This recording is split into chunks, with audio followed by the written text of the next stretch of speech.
محترم بزرگوں، دوستوں، میرے دینی اور ایمانی بھائیوں، اللہ تبارک و تعالیٰ نے اس دنیا میں مختلف عالم بنائے ہیں۔ ہم سنتے رہتے ہیں کہ اللہ تعالیٰ نے ہزاروں قسم کی مخلوقات بنائی ہیں۔ مشہور قول 18,000 مخلوقات کا ہے۔ اسی طرح اللہ تعالیٰ نے عالم بنائے ہیں بہت سارے، جن میں سے کچھ عالم مشہور بھی ہیں۔ نمبر 1 ہم سنتے رہتے ہیں کہ ایک عالم عالم ارواح ہے۔ اس دنیا کی پیدائش سے پہلے اللہ تعالیٰ نے تمام انسانوں کو اکٹھا کیا تھا۔ کس شکل میں اکٹھا کیا تھا اس کے بارے میں مختلف اقوال ہیں، اور تمام روحوں سے اللہ تعالیٰ نے یہ وعدہ لیا تھا، جس کا تذکرہ قرآن کریم میں بھی ہے۔ الم اعہد الیکم یا بنی آدم الا تعبدوا الشیطان۔ پھر اسی طرح ایک دوسری آیت میں ہے الست بربکم۔ جب اللہ تعالیٰ نے دنیا میں آنے والی تمام مخلوق سے یہ وعدہ لیا کہ کیا میں تمہارا رب نہیں ہوں، تمام مخلوق نے کہا کہ جی ہاں آپ ہمارے رب ہیں۔ اسی طرح اللہ تعالیٰ نے اسی عہد و پیمان کو قرآن کریم میں مختلف مقامات پر یاد بھی دلایا ہے۔ اس کو عالم ارواح کہتے ہیں کہ روحوں کی شکل میں اللہ تعالیٰ نے انسانوں کو جمع کیا تھا۔ ہم جس دنیا میں جی رہے ہیں اس کو عالم دنیا کہا جاتا ہے۔ اسی طرح جب انسان اس دنیا سے رخصت ہو جاتا ہے اور مسلمان اپنے عقیدے کے لحاظ سے اور اپنے مذہبی حکم کے لحاظ سے قبر میں چلا جاتا ہے تو اس کو عالم برزخ کہا جاتا ہے۔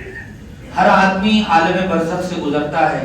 مسلمان کو مذہبی حکم کے مطابق قبر میں احترام کے ساتھ دفن کر دیا جاتا ہے۔ دوسرے لوگ اپنے مردے کو جلا دیتے ہیں یا پانی میں بہا دیتے ہیں یا کسی کھیت کھلیان میں یوں ہی چھوڑ دیتے ہیں، اسے کوے اور دوسرے پرندے نوچ لیتے ہیں۔ ایسے بھی لوگ موجود ہیں دنیا میں۔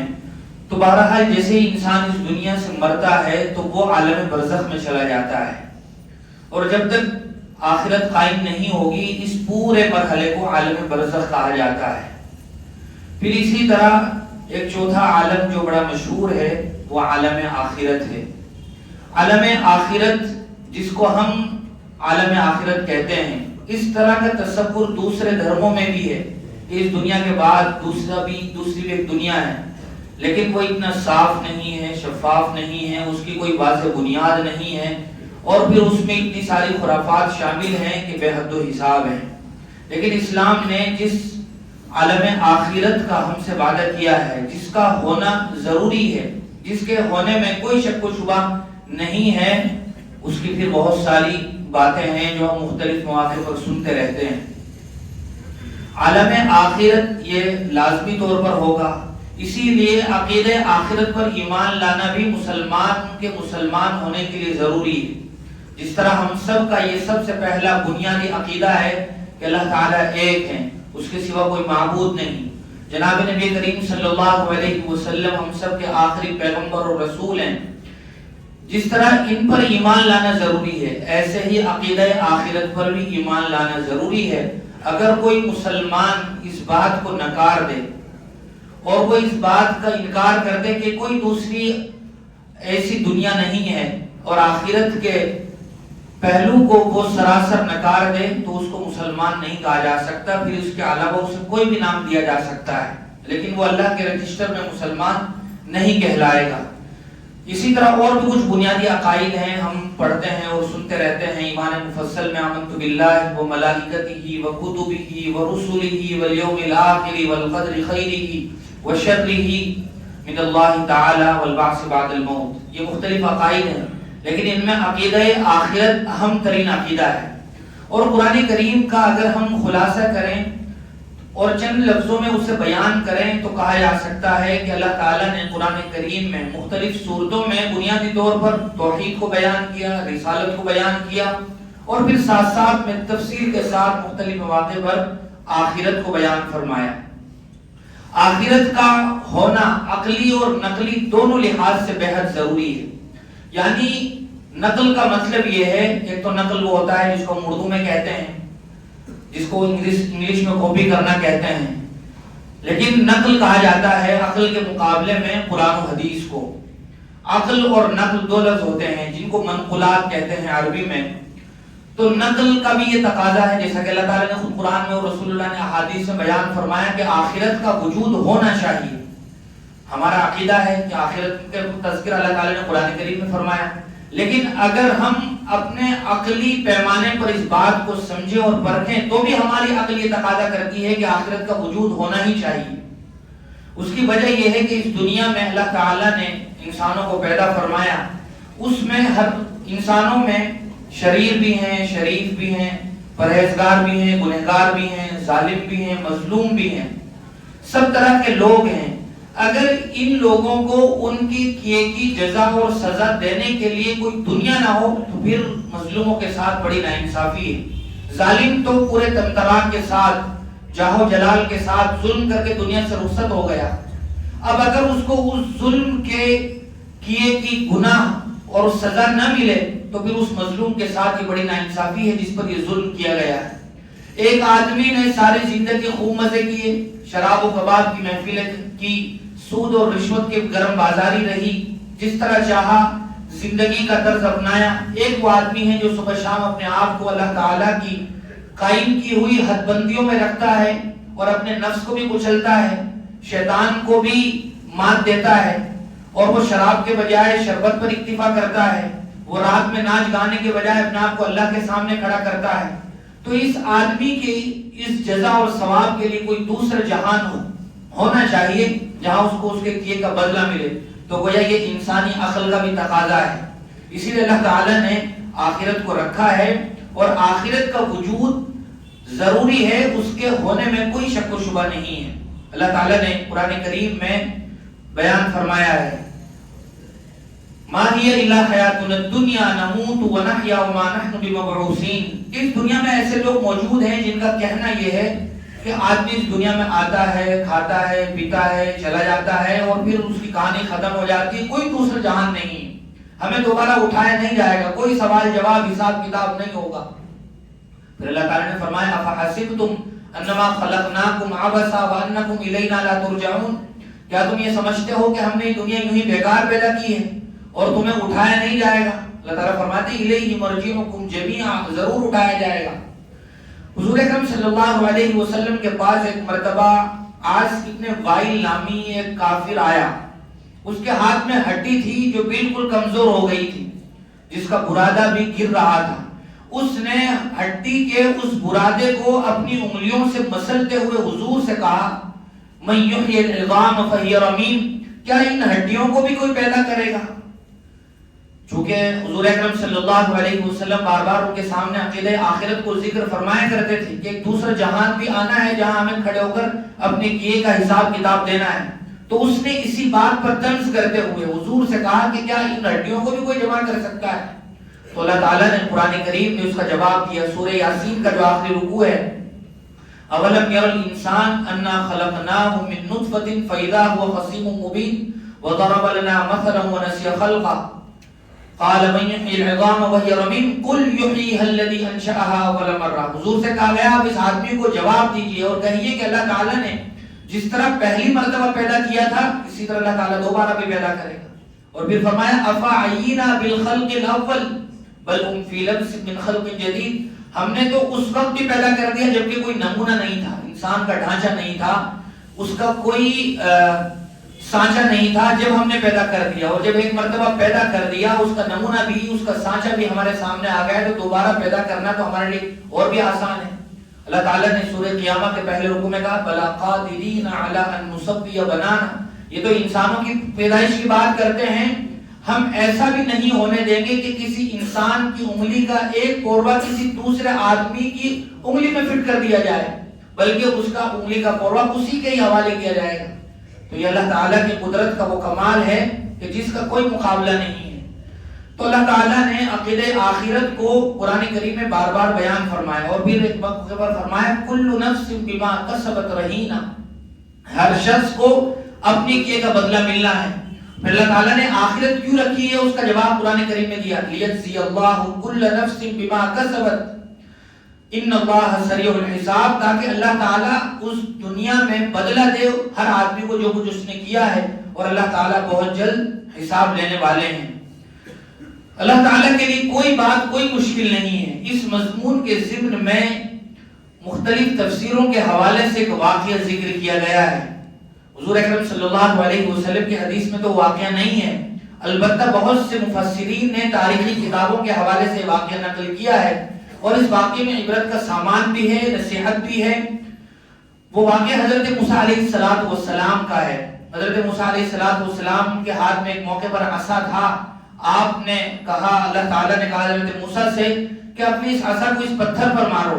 انہوں نے وہ پتھر پر مارا تو وہ ٹوٹ گیا۔ اس کے اندر سے پھر دوسرا پتھر نکلا، اس پر بھی مارا، وہ بھی ٹوٹ گیا۔ تیسرا پھر پتھر نکلا، اس پر مارا، وہ بھی ٹوٹ گیا۔ اس کے اندر سے ایک کونے میں سے ایک کیڑا نکلا جس کے منہ میں اس کی غذا کا سامان پھول پتی موجود تھی۔ اس وقت اللہ تعالیٰ نے گویا اس کیڑے کو یہ قوت گویائی دی، اور اس نے کہا سبحان من یرانی ویسمع کلامی ویعرف مکانی ویذکرنی ولا ینسانی، کہ پاک ہے وہ ذات جو مجھے یہاں بھی دیکھ رہی ہے اور میری جگہ کو بھی جانتی ہے، میری بات کو بھی سنتی ہے اور مجھے یاد رکھتی ہے اور مجھے بھولتی نہیں ہے۔ تو اللہ تعالیٰ کس طرح مخلوقات کو غذا پہنچا رہے ہیں، یہ اللہ تعالیٰ کی قدرت کا کمال ہے۔ بہت مشہور واقعہ ہے جب اللہ تعالیٰ سے حضرت سلیمان علیہ السلام نے ایک درخواست کی تھی کہ میں چاہتا ہوں کہ پوری مخلوق کی دعوت کروں، جتنے لوگ بھی، جتنے طرح کی بھی مخلوقات موجود ہیں۔ تو انہوں نے جب اس بات کی کوشش کی تھی تو وہ بہت دنوں کے انتظام کے باوجود جو کچھ وہ انتظام کر پائے تھے وہ صرف ایک مچھلی کی غذا کے لیے بھی ناکافی ہوا تھا۔ تو اللہ تعالیٰ ساری دنیا میں کس طرح ہر قسم کے جانوروں کو، ہر قسم کی جاندار کو غذا پہنچا رہے ہیں، یہ اللہ تعالیٰ کی قدرت کا بڑا کمال ہے۔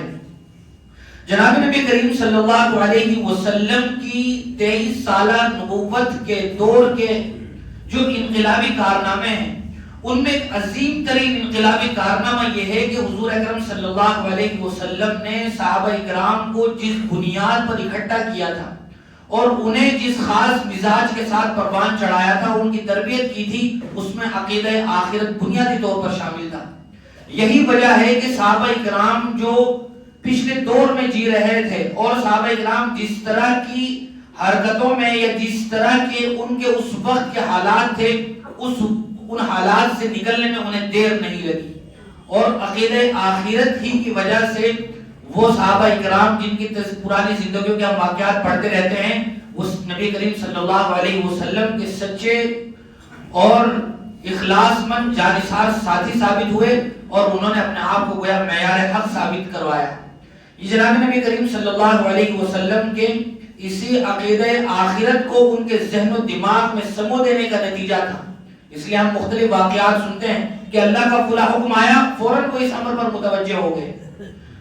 بعض صحابیات جب مسجد نبوی میں نماز کے لیے جایا کرتی تھی اور ابھی پردے کا حکم نازل نہیں ہوا تھا، کوئی خاتون جا رہی تھی صحابیہ، انہوں نے سنا کہ پردے کا حکم نازل ہو گیا، تو آگے ایک قدم بڑھنے کی ان کی ہمت نہیں ہوئی کہ میں اس حکم کی خلاف ورزی میں قدم بھی آگے بڑھا، اور انہوں نے فوراً اپنے گھر سے پردے کا اور چادر کا انتظام کروایا۔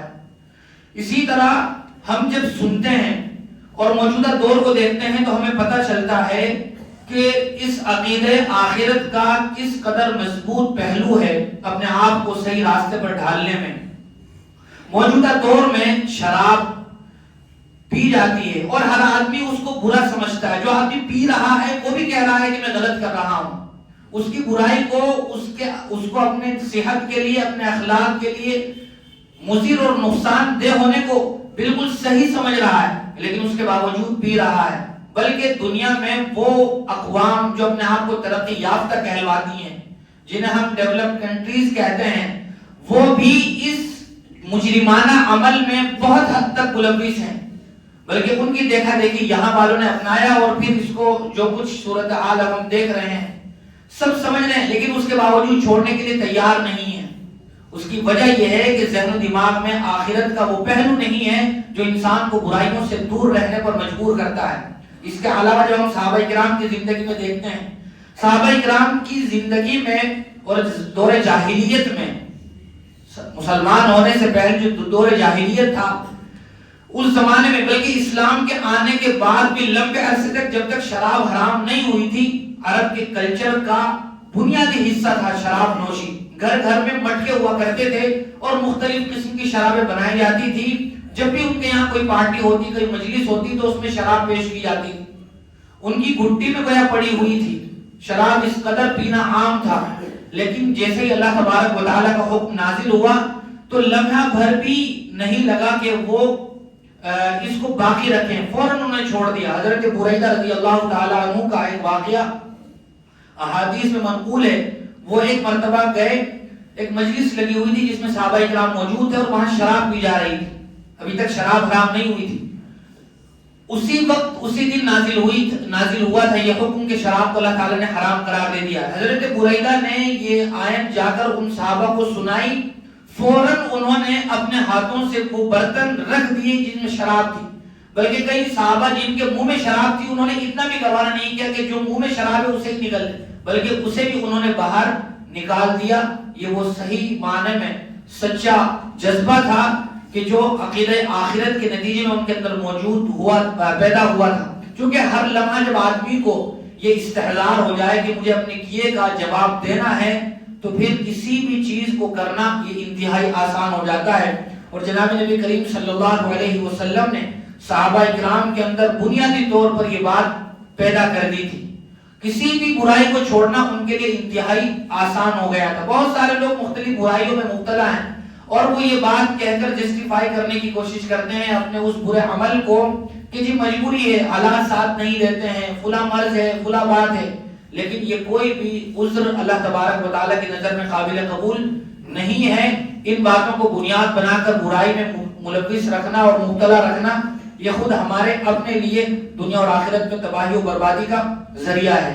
ہم دوسرے دھرموں کا جب مطالعہ کرتے ہیں تو پتہ چلتا ہے آخرت کا پہلو وہاں بھی موجود ہے, لیکن ان کے یہاں آخرت گویا اس دنیا سے الگ کوئی شے ہے. اسلام کے لٹریچر کا اور اس کے مواد کا جب ہم مطالعہ کرتے ہیں تو پتہ چلتا ہے کہ آخرت ہمیں اسی دنیا میں بنانی ہے اور انہی لوگوں کے درمیان رہتے ہوئے اپنے آپ کو آخرت کے لیے تیار کرنا ہے.